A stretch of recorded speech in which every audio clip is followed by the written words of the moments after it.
کہ پاکستان کا وزیر اعظم، ٹھیک ہے، اپنا عملی کردار ادا کرے گا فلسطین کی جنگ بندی میں براہ راست۔ لیکن اب ہم موجودہ حکومت آپ کی جو پارٹی ہے اس کو ہم دیکھتے ہیں، اس نے پہلے بھی 2-3 معاہدوں پہ حکومت سے فوراً بات کر کے پیچھے ہٹ گئی۔ ابھی آپ کا 1 مئی کو احتجاج تھا، احتجاج سے پہلے مذاکرات ہو کے آپ سیر پہ ہو گئے، تو یہاں پہ آپ سامنے اس طرح نہیں آتے، اس سے پہلے ڈر جاتے تھے۔ کیا آپ کی باتیں مان لی جاتی ہیں، آپ سے ڈیل ہو جاتی ہے حکومت کی، یا بیک ڈور پہ یا کے اور آتے ہیں، یا کوئی پیسے کی ڈیل ہو جاتی ہے کہ اب آپ اس طریقے سے آ جاتے ہیں فوری طور پہ؟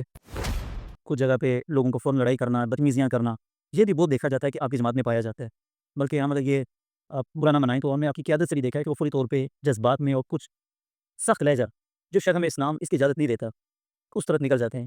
تو یہ آپ کی غلطی ہوتی ہے، یا آپ اس کو درست سمجھتے ہیں، یا اس کو روکنے کے لیے کوئی اقدام کر لیں کہ آپ کی جماعت جو ہے وہ گستاخ نبی یا توہین رسالت کا کوئی معاملہ ہو تو اس کے اوپر بہت واضح نظر آتی ہے۔ آپ کی پہچان یہ بن چکی ہے، آپ نے اس طریقے سے کچھ معاملات کیے ہی، تو یہ تو نصیبہ والوں کی بات ہے کہ آپ کو لوگ اس نام سے پہچانتے ہیں۔ اصل میں کچھ لوگ جو ہم سے جو ہے نا بغض رکھتے ہیں، جس طرح لبرلز ہو گئے، ٹھیک ہے، جس طرح میرا جسم میری مرضی ہو گئے، جس طرح قادیانیوں کے حمایتی ہو گئے یا خود قادیانی ہو گئے، وہ تحریک کو بدنام کرنے کے لیے، ٹھیک ہے۔ تیسری بات، اس کو پولیس نے خود اس کا مرڈر کیا۔ تو عورتوں کے حقوق کے حوالے سے آپ کا کیا موقف ہے؟ کیونکہ آپ بھی ایک مذہبی جماعت ہیں، اور ہمارے ملک میں اس وقت اسلام کے نام پر جو ایک اسلامی حکومت شمار کی جائے گی، افغانستان کی حکومت، وہاں پہ بھی عورتوں سے جو تعلیم کا معاملے پہ پوری دنیا میں بحث چل رہی ہے، تو اس پہ آپ کا موقف کیا ہے؟ قرآن نے بیوقوف کہا، جبرائیل صحابہ کو بیوقوف کہا، قرآن نے اللہ نے بیوقوف کہہ دیا، ٹھیک ہے۔ لیکن قرآن نے گستاخ رسول کو حرام بھی کہا ہے، حرام سورہ نوم دیکھیں آپ، سور کی تھوتری والا بھی کہا ہے۔ کی بات کہی، یہ خالد یوسف صاحب نے آپ کے اپنے ہی جماعت کے ایک بندے کے بارے میں جب موقف دیا تو کہا تھا دو دکھ ہوتے ہو یا گھر ہی ہے۔ جیسے ہمارے جماعتیں بن جاتے ہیں، ریگو تو جمع ہو جاتے ہیں، لیکن ہمارے ہاں یہ ہوتا ہے کہ جماعتوں کے لیے کوئی تربیتی نشستیں نہیں ہوتی، کوئی ان کی تربیت نہیں ہوتی، اور بعد میں نتیجتاً بھی کرنے اس سے کوئی ہم فائدہ نہیں لے سکتے۔ اور ہمارے ہاں جو جماعتیں تربیت پہ آتی ہیں وہ پھر بہت جلدی ختم ہو جاتی ہیں، یا پھر ان کو وقت اتنا لگتا ہے کہ وہ آگے بڑھ ہی نہیں سکتی۔ تو آپ اپنے نوجوانوں کے لیے یا پاکستان کے نوجوانوں کو کچھ دینے کے لیے کیا تربیتی نشستیں آپ کرتے ہیں؟ اپنے نوجوان کے لیے کیا کرتے ہیں، یا صرف آپ بھی جلسے اور تقریریں کر کے ان کے جذبات کو ابال کے چلے جاتے ہیں؟ جو ایک تیز ہوا کا جھونکا آتا ہے تو وہ ادھر چلے جاتے ہیں، ایک تیز ہوا کا جھونکا ہے تو وہ ادھر چلے جاتے ہیں۔ جناب، آپ نے جب اپنے نظریے پہ چلنا ہے، اور الحمدللہ ہمارے قائد ملت اسلامیہ علامہ خادم حسین رضوی صاحب رحمۃ اللہ علیہ، ان کی سالس اسٹرگل اور جدوجہد آپ کے سامنے ہے کہ کتنے طوفان آئے لیکن وہ اپنی جگہ سے نہیں ہوئے۔ بسم اللہ الرحمن الرحیم۔ میں ہوں حمزہ سعید، مین پوائنٹ میڈیا کے ساتھ آپ کی خدمت میں حاضر ہیں۔ السلام علیکم۔ وعلیکم ناظرین، وقتاً فوقتاً ہم مختلف لوگوں سے ملتے رہتے ہیں اور ان کا نظریہ اور ان کا موقف جاننے کی کوشش کرتے ہیں۔ اسی طرح آج ہمارے ساتھ جو شخصیت موجود ہیں، پاکستان تحریک لبیک پاکستان کے مرکزی مجلس شورا کے رکن جناب رضوان سیفی صاحب ہمارے ساتھ موجود ہیں۔ ہم ان سے ان کا موقف جانیں گے، اور ان کی جماعت کا جو نظریہ ہے اور جس طریقے سے وہ کام کر رہی ہے، ہم اس کے بارے میں کچھ تفصیل ان سے معلوم کریں گے۔ جناب، بہت شکریہ آپ کا، آپ نے ہمیں وقت دیا، اس پہ ہم آپ کے شکر گزار ہیں۔ اور جو پہلا میرا آپ سے سوال ہے کہ کسی بھی چیز کو جاننے کے لیے سب سے پہلے جو چیز ضروری ہے وہ یہ ہے کہ اس کا مقصد کیا ہے، بنیادی نظریہ کیا ہے آپ کی جماعت کا، کس وجہ سے یہ وجود میں آئی اور کیوں اس کی ضرورت پیش آئی آپ کو؟ بسم اللہ الرحمن الرحیم۔ ضرورت آپ کا اور آپ کی ٹیم کا بھی بہت شکریہ ہے کہ آپ یہاں تشریف ظاہر ہے۔ لیکن طریقے لبیک پاکستان کی بنیاد جو ہے وہ اس پہ رکھی گئی ہے کہ اس جماعت کے پلیٹ فارم سے ہم نے دین اسلام کا نفاذ کرنا ہے، ٹھیک ہے۔ پاکستان اسلام کے نام پہ بنا ہے، لیکن افسوس کہ اس وقت تک جس وجہ سے، جس نظریے کی وجہ سے پاکستان قائم ہوا، ابھی تک ہم وہ نظریہ،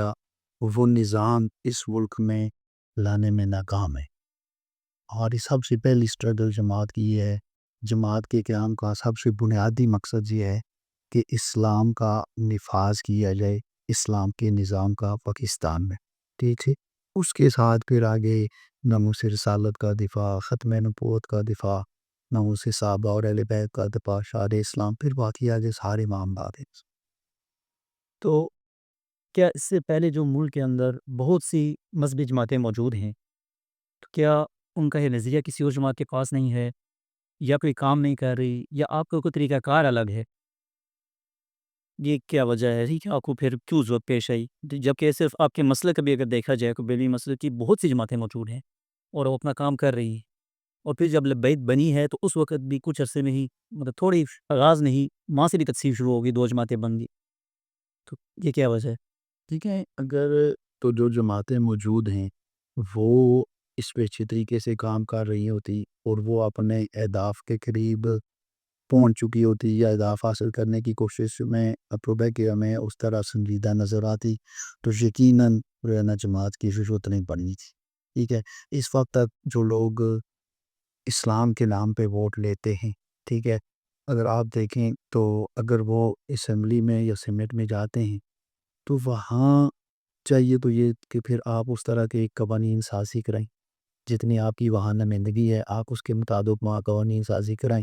اور جو قوانین اسلام کے مخالف ہیں، ٹھیک ہے، آپ ان کے حق میں اپنا ووٹ نہ دیں.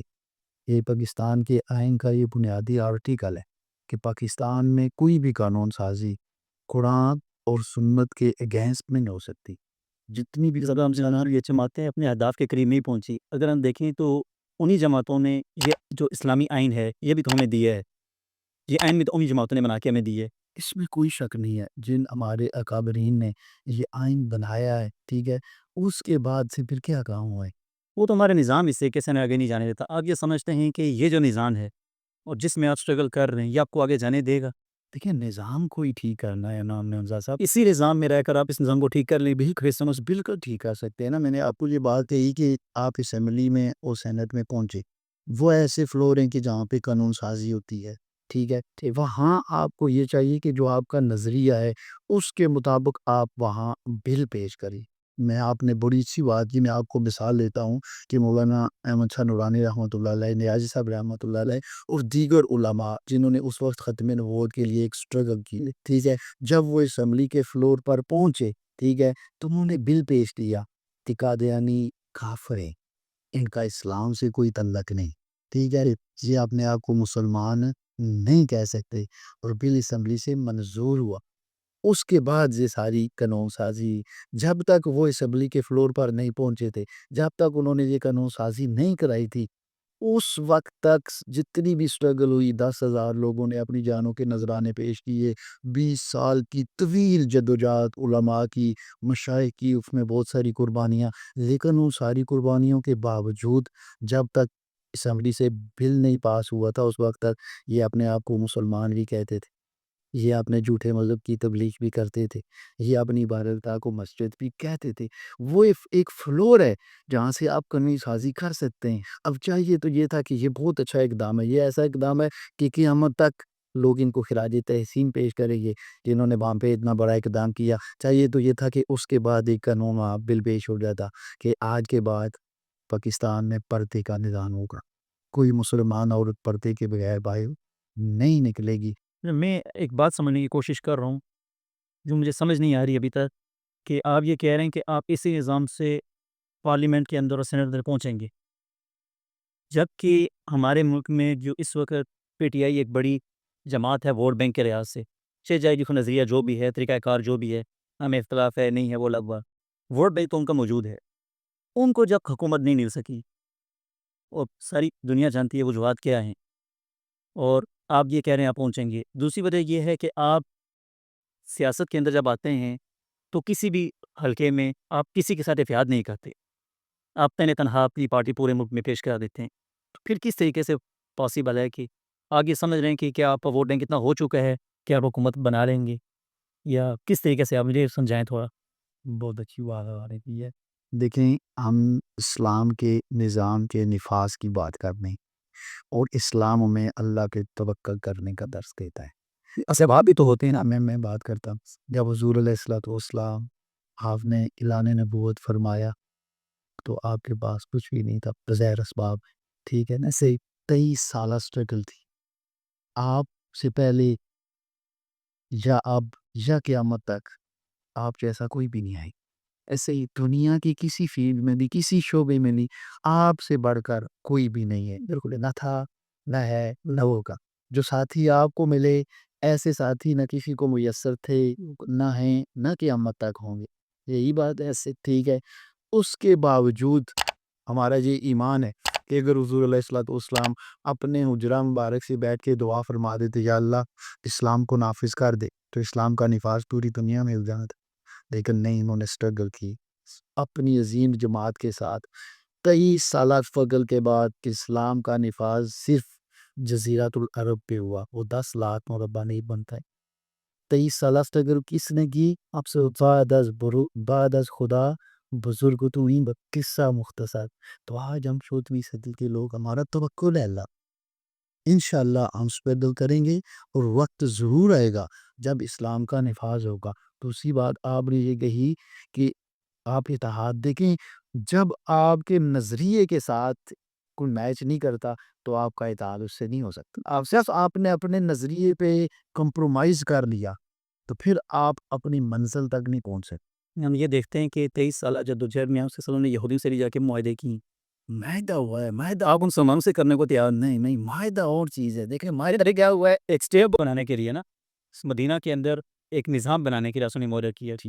ٹھیک ہے۔ آپ پاکستان کے نظام کے لیے اپنے مسلمان، حتیٰ کہ آپ اپنے مسلک کے لوگوں کا نظریہ بھی جیسے ہی ہے نا، چلے آپ کو ریبدیو سے، اہل حدیث سے، شیعہ سے اختلاف سے، بیریو سے کیا اختلاف ہے، آپ ان سے بھی نہیں کرتے۔ دیکھیں معاہدہ کرنا، دیکھیں حضور علیہ الصلوۃ والسلام نے جو آپ نے عقائد اور نظریات اپنے صحابوں کو دیے تھے، یہودیوں سے اس پہ معاہدہ نہیں ہوا تھا۔ دنیاوی معاملات میں معاہدہ ہوا تھا، جنگ کے حوالے سے، باقی معاملات میں، ٹھیک ہے۔ اب جو لوگ معاملات آپ کہہ رہے ہیں کہ اتحاد نہیں کرتے، ہم ان لوگوں سے کیسے اتحاد کر لیں، ٹھیک ہے۔ جو ایک تیز ہوا کا جھونکا آتا ہے تو وہ ادھر چلے جاتے ہیں، ایک تیز ہوا کا جھونکا ہے تو وہ ادھر چلے جاتے ہیں۔ جناب آپ نے جب اپنے نظریے پہ چلنا ہے، اور الحمدللہ ہمارے قائد ملت اسلامیہ علامہ خادم حسین رضوی صاحب رحمۃ اللہ علیہ، ان کی سالی سٹرگل اور جدوجہد آپ کے سامنے ہے کہ کتنے طوفان آئے لیکن وہ اپنی جگہ سے نہیں ہوئے، ٹھیک ہے۔ اسی لیے اتنے کم وقت میں، ٹھیک ہے، اتنے کم وقت میں انہوں نے ایک اتنی بڑی جماعت کی بنیاد رکھ لی اور جماعت کو اتنے بڑے پیمانے پر پذیرائی ملی کہ اتنے وقت میں کوئی جماعت ایک ڈسٹرکٹ لیول تک نہیں پہنچتی ہے۔ یہ ان کا اللہ پہ توکل تھا، یہ ان کا اخلاص تھا، اور اسی چیز کو دیکھ کے ہم اپنے نظریے پہ کھڑے ہیں۔ ہمارا جو واضح اعلان ہے کہ کوئی بندہ بھی ہمارے نظریے پہ آ جائے ہم اس کے ساتھ ہیں، لیکن اگر کوئی نظریے پہ نہ آئے تو اس کے ساتھ آپ بھی اطاعت کر سکتے ہیں نا۔ باقی معاملات میں معاملات چلتے ہیں، جب گورنمنٹ بننے کی معاہدے بھی ہوں گے، ابھی ہم پاور نہیں ہوئے ہیں کہ معاہدے کی ہر جماعت، یہ جتنی مذہبی جماعتیں، ان کا یہی نظریہ ہے کہ پاکستان کے اندر اسلام کا نفاذ آ جائے۔ ذکر حرکت ایک آدھا ہے، وہ سے گزارش یہ ہے کہ ان کا وہ عملی طور پہ چیز نظر نہیں آئی نا۔ میں نے آپ کو کہا کہ ان جماعتوں کی نمائندگی قومی اسمبلی اور سینٹ میں ہے، وہاں انہوں نے کوئی بھی ایسی قانون سازی نہیں کروائی۔ چلے ان کے پاس اتنی فگر نہیں تھی، اتنے ووٹس نہیں تھے، وہ بل تو پیش کر سکتے تھے نا، وہ اس پر کوئی قدم تو بڑھا سکتے، بلکہ وہ اس قانون سازی کا حصہ بنے جو قرآن اور سنت کے منافی ہے، تو ان کے ساتھ کیسے بیٹھا جا سکتا؟ سر جس طرح ابھی آپ نے ایک بات کی کہ خادم حسین رضوی صاحب تھے، ان کا اللہ پہ توکل تھا، تو وہ تو چلیں، ان کے دور کے جو احتجاج بھی تھے، سب کچھ ڈکا تھے، لیکن اب ہم موجودہ حکومت، آپ کی جو پارٹی ہے، اس کو ہم دیکھتے ہیں، اس نے پہلے بھی 2-3 معاہدوں پہ حکومت سے فوراً بات کر کے پیچھے ہٹ گئی۔ ابھی آپ کا 1 مئی کو احتجاج تھا، احتجاج سے پہلے مذاکرات ہو کے آپ سیر پہ ہو گئے، تو یہاں پہ آپ سامنے اس طرح نہیں آتے، اس سے پہلے ڈر جاتے تھے۔ کیا آپ کی باتیں مان لی جاتی ہیں، آپ سے ڈیل ہو جاتی ہے حکومت کی، یا بیک ڈور کوئی آپ کے اور آتے ہیں، یا کوئی پیسے کی ڈیل ہو جاتی ہے کہ اب آپ اس طریقے سے آ جاتے ہیں فوری طور پہ؟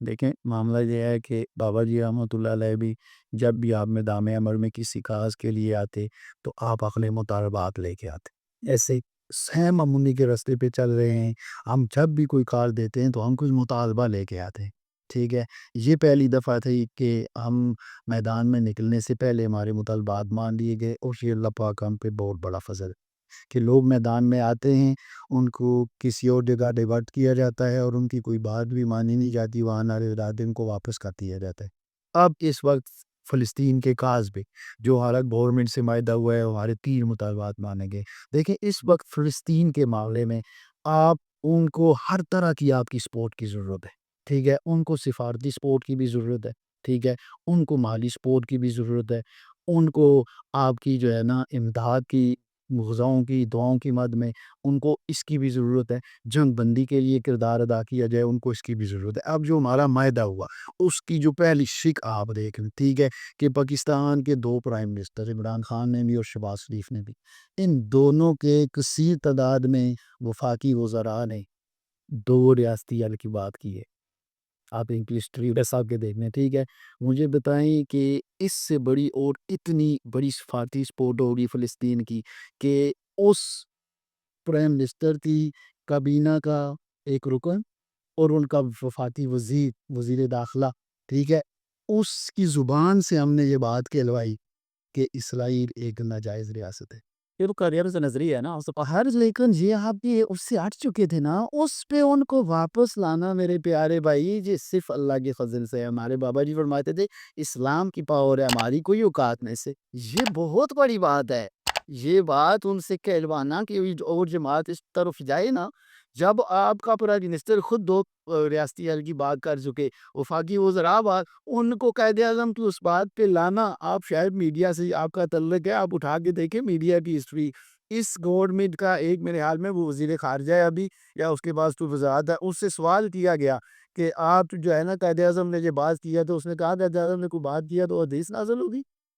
یہاں تک وہ اس نظریے سے پھرے ہوئے تھے۔ سب سے بڑی اس وقت فلسطین کی یہ سفارتی سپورٹ ہے کہ اسرائیل کو ایک ناجائز ریاست کیا جائے۔ یہ جتنی بھی اسٹرگل ہے حماس کی اور فلسطین کی، یہ ان کے بیانیے کی سپورٹ ہے، یہ ان کی جو مزاحمت ہے، یہ اس کا دفاع ہے، ٹھیک ہے۔ اور ان کی پوری دنیا میں دیکھیں پاکستان کی پوزیشن دوسرے اسلامی ملکوں سے جدا ہے، یہ ایک نیوکلیر پاور صحیح ہے، اور پاکستان کا اس طرح بیانیہ جانا کہ اسرائیل ایک ناجائز ریاست ہے، یہ جو لوگ دیکھتے ہیں نا انٹرنیشنلی ریلیشن شپ کو جو ہوتے ہیں آپس میں ملکوں کے، ٹھیک ہے، آپ ان سے پوچھیں کہ اس کی کتنی بڑی اہمیت ہے، جو بہت بڑا یہ ہم نے سفارتی ہدف اچیو کیا اور یہ ان کی ایک بہت بڑی سپورٹ تھی، ٹھیک ہے۔ اس کے بعد ہمارا ان سے جو دوسرا مطالبہ تھا، ٹھیک ہے، کہ آپ امداد، غذائی امداد اور سب سے ضروری ہے طبی امداد وہاں پہنچائیں گے جتنی بھی ہو سکتی ہے۔ اس کے مدرجات میں آگے بہت ساری اور چیزیں ہیں کہ آپ وہاں سے زخمی لائیں گے، اس کی تفصیل تو ظاہر معاہدے میں نہیں ہوتی، وہ تو پھر ٹیبل پہ باتیں ہوتی ہیں، ٹھیک ہے۔ اس پر تم کو اس کی بہت بڑی ضرورت ہے۔ سب سے اہم اور تیسری بات، ٹھیک ہے جی، لوگ تو دیکھتے ہیں یہ بات ہو گئی، یہ بات اور کوئی جماعت کروائے نہ وہاں جاتی نہیں کرا سکتی، ہم بھی اللہ کے فضل پہ، اللہ پہ نگاہ ہے کہ اللہ کا فضل حضور کی نگاہ ہے کہ ہمیں یہ کامیابی ملی۔ تیسری بات وہ آپ پڑھے معاہدہ کہ پاکستان کا وزیر اعظم، ٹھیک ہے، اپنا عملی کردار ادا کرے گا فلسطین کی جنگ بندی میں براہ راست۔ وہ پوری اسلامی دنیا کے علاوہ ترکی، سعودی عرب، قطر، اردن سے رابطہ کرے گا، ٹھیک، ان سے رابطہ کرے گا جنگ بندی کے لیے۔ مجھے بتائیں کہ یہ تینوں طرح کے معاملات ہم وہاں کر کے آئے ہیں، اب اس سے زیادہ کیا لوگ ہم سے ایکسپیکٹ کرتے ہیں؟ ٹھیک ہے نا، اب جو لوگ اس چیز کو سمجھتے ہیں، جو ان چیزوں کو دیکھتے ہیں، یہ 3 مطالبات اتنے بڑے مطالبات ہیں کہ یہ فلسطین کے حوالے سے ایک بہت مؤثر معاہدہ ہوا ہے، ٹھیک ہے، اور فلسطینی بھائی بھی اور حماس کے لوگ اس کو بڑی قدر کی نگاہ سے دیکھتے ہیں۔ دیکھیں آپ اپنے ملک میں جو اسٹرگل جاری کر سکتے ہیں وہ آئین اور قانون کے انڈر رہ کے کر سکتے ہیں، آئین اور قانون کے تابع رہ کے اس کو فالو کرتے ہوئے یہ معاہدہ گورنمنٹ سے کر لینا اور گورنمنٹ سے یہ باتیں کرانا، ٹھیک ہے، اور پہلی ان سے وہ بیان دلوا دینا، یہ بہت بڑی بات ہے۔ ایسے اللہ فلسطین ان کو فتح نصیب فرمائے، آپ کی قربانیوں کو قبول فرمائے۔ میرا آپ سے جو اگلا سوال ہے کہ آپ کی جماعت جو ہے وہ گستاخ نبی یا توہین رسالت کا کوئی بھی معاملہ ہو تو اس کے اوپر بہت واضح نظر آتی ہے، آپ پہچان ہی مطلب آپ کی پہچان یہ بن چکی ہے، آپ نے اس طریقے سے کچھ معاملات کیے ہی، تو یہ تو نصیبہ والوں کی بات ہے کہ آپ کو لوگ اس نام سے پہچانتے ہیں، بڑی سعادت کی بات ہے۔ لیکن اس میں کچھ ایسے پہلو ہیں کہ جہاں پر جیسے سبا کا ایک معاملہ ہوا تھا کہ قرآن کے نام پہ گستاخ کہہ کے اس کو مار دیا بندے کو، کچھ جگہ پہ لوگوں کو فوراً لڑائی کرنا، بدتمیزیاں کرنا، یہ بھی بہت دیکھا جاتا ہے کہ آپ کی جماعت میں پایا جاتا ہے۔ بلکہ ہاں مطلب یہ آپ برا نہ منائیں تو ہم نے آپ کی قیادت سے بھی دیکھا ہے کہ وہ فوری طور پہ جذبات میں اور کچھ سخت لہجہ جو شاید ہمیں اسلام اس کی اجازت نہیں دیتا اس طرف نکل جاتے ہیں، تو یہ آپ کے غلطی ہوتی ہے یا آپ اس کو درست سمجھتے ہیں یا اس کو روکنے کے لیے کوئی اقدام کر لیں؟ اس حوالے سے آپ ہمیں پہلی بات آپ نے سوات کی تھی، اس میں جڑا والا کا معاملہ ہوا، اس میں ایک معاملہ میں سیالکوٹ کی طرف ہوا۔ دیکھیں، اس نے سب سے بڑی غلطی میڈیا کی ہے کہ میڈیا بغیر حقائق کے ایک خبر کو وائرل کر دیتا ہے۔ سوات میں تحقیق کے بعد یہ بات ثابت ہوئی کہ وہاں پہ لبیک کی کوئی انوالومنٹ نہیں تھی۔ ایک بات لبیک نہیں دینے کو زیادہ سننے نا جی ٹھیک، کوئی انوالومنٹ نہیں تھی، ایک بات۔ دوسری بات، اس بندے سے ایسے ایویڈنس ملے جس میں اس نے گستاخی کی۔ تیسری بات، اس کو پولیس نے خود اس کا مرڈر کیا۔ ٹھیک ہے، ایک بات جنا والا پہ آ جائیں، کتنا بویلا کیا گیا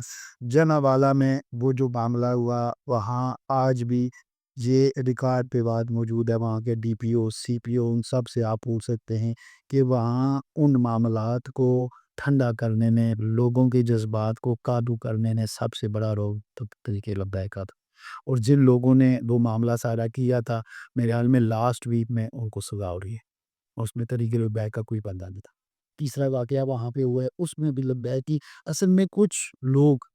جو ہم سے جو ہے نا بغض رکھتے ہیں، جس طرح لبرلز ہو گئے، ٹھیک ہے، جس طرح میرا جسم میری مرضی ہو گئے، جس طرح قادیانیوں کے حمایتی ہو گئے یا خود قادیانی ہو گئے، وہ تحریک کو بدنام کرنے کے لیے، ٹھیک ہے، فوراً سوشل میڈیا پہ جماعت کا نام آ گیا، فوراً کسی جہاں ان کا الیکٹرانک میڈیا پہ کوئی تعلق ہے وہاں خبر چلوا دی، ٹھیک ہے، اپنا وہ جو ہے نا وہ مذموم اذان کی تکمیل کے لیے، ٹھیک ہے۔ اور ہمارے لوگوں کا مزاج کہ بغیر تحقیق کے اس کو وائرل کریں گے، اس کو وائرل کریں گے، اس کو وائرل کریں گے۔ کبھی بھی آپ ریکارڈ اٹھائیں، آپ کا میڈیا سے تعلق ہے، میں بڑی ذمہ داری سے آپ کے اس فورم سے بات کر رہا ہوں، ٹھیک ہے، آپ ریکارڈ اٹھا کے دیکھ لیں کہ جتنے بھی واقعات ابھی تک ہوئے ہیں، یہ ابھی کے ایف سی کا ایک معاملہ ہوا شیخو پورہ میں، ٹھیک ہے، ان کا ایک بندہ مارا گیا، انہوں نے طریقے لبیک کا نام لکھ دیا، ہمارے وہاں 10 بندے گرفتار ہوئے، وہ سارے اس ایف آئی آر سے ڈسچارج ہوئے، یہ ہمارا تعلق ہی نہیں تھا۔ وہی ایسی بات میں نے آپ کو بتایا کہ ہم نے اتنا بڑا معاملہ پاکستان کے قانون اور آئین کو فالو کرتے ہوئے اس کو جو ہے نا ٹیک اوور کیا اور ایک اچھا میدان سے کیا، اور معاملات یہ پاسبل ہی نہیں ہے، نہ ہماری یہ تربیت ہے اور نہ ہم کسی قانون کو کسی ساتھی کو کارکن کو یہ اجازت دیتے ہیں کہ وہ قانون کو ہاتھ میں لے۔ ہمارا پہلا ہدف یہی ہوتا ہے کہ قانون موجود ہے، آپ قانون کے دروازے پر جائیں، ٹھیک ہے، اور اپنی جو ہے نا قانونی جنگ لڑیں۔ دوسری بات آپ نے تھی، دیکھیں موقف کا سخت ہونا یہ دوسری بات ہے۔ جب ناموس رسالت کی بات آئی تو اس پہ موقف میرا، آپ کا، کسی مولوی صاحب، کسی پیر صاحب کا نہیں ہوگا، اس پہ موقف اللہ اور اللہ کے محبوب علیہ الصلوۃ والسلام کا ہوگا۔ اب جو ناموس رسالت کی بات ہے، میں مختصر آپ کو بتا دوں گا کہ جب ناموس رسالت کا مسئلہ تھا، حضور فتح مکہ کے لیے تشریف لا رہے تھے،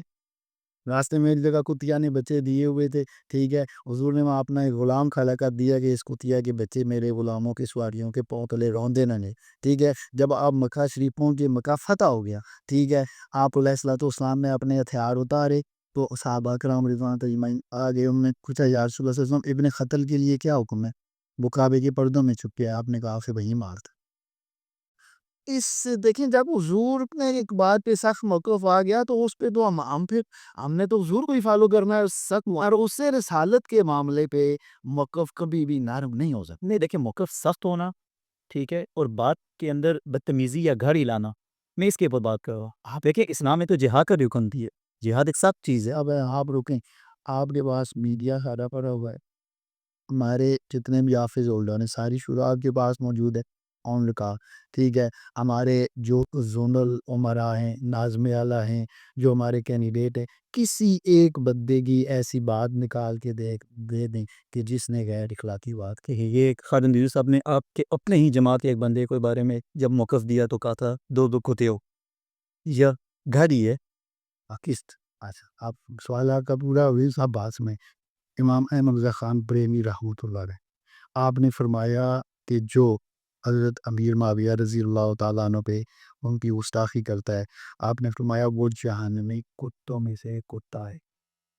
بابا کنانی کی بات ہے رہی تو کیا یہ سمجھنے دی کہ انہوں نے بھی ٹھیک ہے؟ بالکل ٹھیک ہے، جب بات صحابہ دی آئے گی، دیکھیں اخلال، دیکھیں قرآن، قرآن نے بیوقوف کہا، جنہوں نے صحابہ کو بیوقوف کہا، قرآن نے اللہ نے بیوقوف کہہ دیا،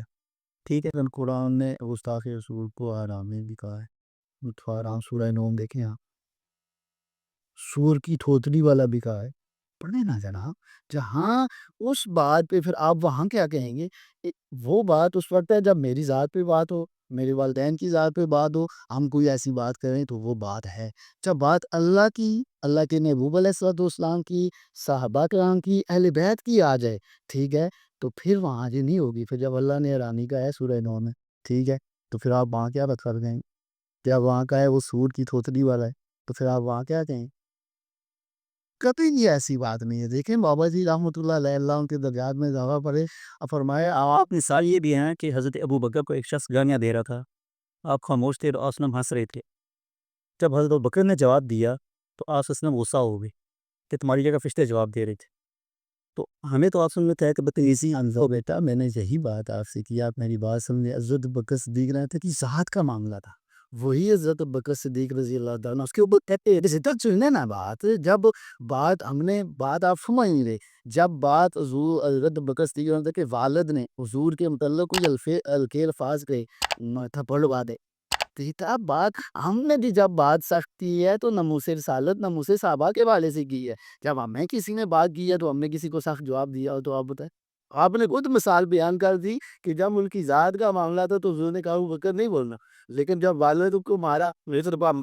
تو حضور نے پوچھا ابو بکر کیوں مارا ہے؟ میں کہا حضور انہوں نے آپ کے بارے میں بات کی ہے۔ حضور نے آگے سے پھر باہر ایسے ہی دیکھیے بات کو سمجھیں، اساسیت کو سمجھیں اس معاملے کی۔ اچھا، ایک اور معاملہ ہے کہ ہمارے ہاں ایک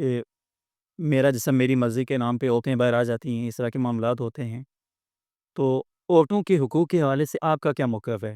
کیونکہ آپ بھی ایک مذہبی جماعت ہیں اور ہمارے ملک میں اس وقت اسلام کے نام پر جو ہے اسلامی حکومت شمار کی جا رہی ہے، افغانستان کی حکومت، وہاں پہ بھی عورتوں سے جو تعلیم کا معاملے پہ پوری دنیا میں بحث چل رہی ہے، تو اس پہ آپ کا موقف کیا ہے، آپ کی جماعت کا؟ دیکھیں پہلی بات یہ ہے کہ افغانستان کے حوالے سے گمراہ کیا جا رہا ہے لوگوں کو۔ ہم افغانستان کے سفیر سے تقریباً کچھ ٹائم پہلے ملے، ٹھیک ہے، ان میں ان کا صرف یہی ہے کہ تعلیم سے ان کو کوئی انکار نہیں ہے، لیکن جو کو ایجوکیشن ہے جی بے پردہ ہو کے کالج یونیورسٹی میں ان کا وہی معاملہ ہے، ٹھیک ہے۔ اور دیکھیں تعلیم سے وہ قوم وہ امت علم سے کیسے انکار کر سکتی ہے ان کی افضیت سے، جس کے نبی علیہ الصلوۃ والسلام پہ پہلی وہی یہ نازل ہوئی کہ اقرا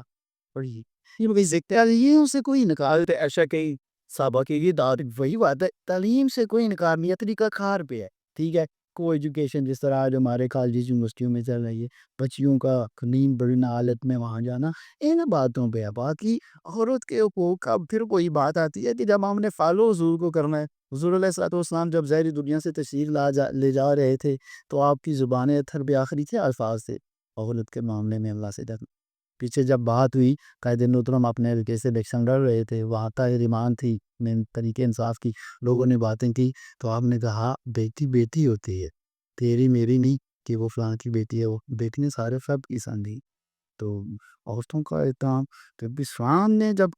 بات کی ہے، بہت ساری مثالیں ہیں نا۔ دیکھیں حضور علیہ الصلوۃ والسلام خود اس معاشرے میں آپ نے عورت کو مقام دلوایا جہاں بیٹی کو زندہ درگور کر دیا جاتا تھا، اور اپنی بیٹی کے لیے آپ کھڑے ہو جاتے، جب بھی آپ کی بیٹی تشریف آتی تو آپ کھڑے ہو گئے، ٹھیک ہے۔ مطلب ہے اسلام سے زیادہ نہ کوئی مذہب نہ کوئی قوم، ٹھیک ہے، عورت کو احترام دے سکتی ہے، تحفظ دے سکتی ہے، پیار دے سکتی ہے، ادب دے سکتی ہے، احترام دے سکتی ہے۔ کوئی ایسی مثال آپ کو اس سے بڑی کیا مثال ہوگی کہ جن کے بارے میں حضور نے فرمایا میرے بعد کوئی نبی ہوتا تو وہی، جن کے نام سے کیسر و کسلا جو ہے وہ کانپتے تھے، جنہوں نے دو سپر پاوروں کو اپنے پاؤں میں روندا، وہ عمر بن خطاب رضی اللہ تعالیٰ عنہ حق مہر کے معاملے میں مسجد میں ایک فیصلہ کر کے اٹھے، جب باہر نکلے تو باہر ایک عورت کھڑی تھی، اس نے کہا ہاں عمر جب اللہ جی کہتا ہے تو تو کون ہوتا ہے؟ اس نے اس عورت کو مارا نہیں، اس کو ڈانٹا نہیں، اور آج تک بھی یہ جتنی یہ عورتوں کے حقوق کی بات کرتے ہیں اور قیامت تک بھی یہ ایسی مثال نہیں لا سکتے۔ آپ فوراً واپس ہوئے اور آپ نے اپنا فیصلہ واپس لیا ایک عورت کے کہنے دے، ہر عملی مسائل موجود ہیں ہمارے پاس الحمدللہ۔ ابھی آپ جس طریقے سے اسلام کو پیش کر رہے ہیں، تو ابھی تھوڑی دیر پہلے آپ نے بھی کہا کہ ہم نے جو جماعت جب بابا جی نے بنائی تو بہت کم عرصے میں ایک بہت بڑی جماعت بنا لی، تو اللہ کے فضل سے تو جیسے ہمارے جماعتیں بن جاتے ہیں ریگو تو جمع ہو جاتے ہیں، لیکن ہمارے ہاں یہ ہوتا ہے کہ جماعتوں کے لیے کوئی تربیتی نشستیں نہیں ہوتی، کوئی ان کی تربیت نہیں ہوتی اور بعد میں نتیجتاً بھی کرنے اس سے کوئی ہم فائدہ نہیں لے سکتے، اور ہمارے ہاں جو جماعتیں تربیت پہ آتی ہیں وہ پھر بہت جلدی ختم ہو جاتی ہیں، یا پھر ان کو وقت اتنا لگتا ہے کہ وہ آگے بڑھ ہی نہیں سکتی۔ تو آپ اپنے نوجوانوں کے لیے یا پاکستان کے نوجوانوں کو کچھ دینے کے لیے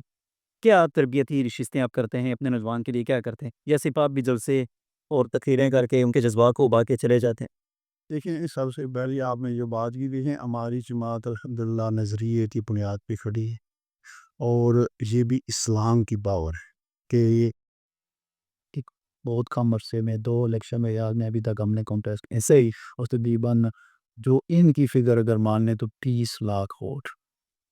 بہت بڑی فگر سے ہمارے سے پہلے جو جماعتیں موجود ہیں ابھی تک وہ نہیں پہنچ سکی، ٹھیک ہے۔ تو یہی تربیت ہے ہماری کون کی،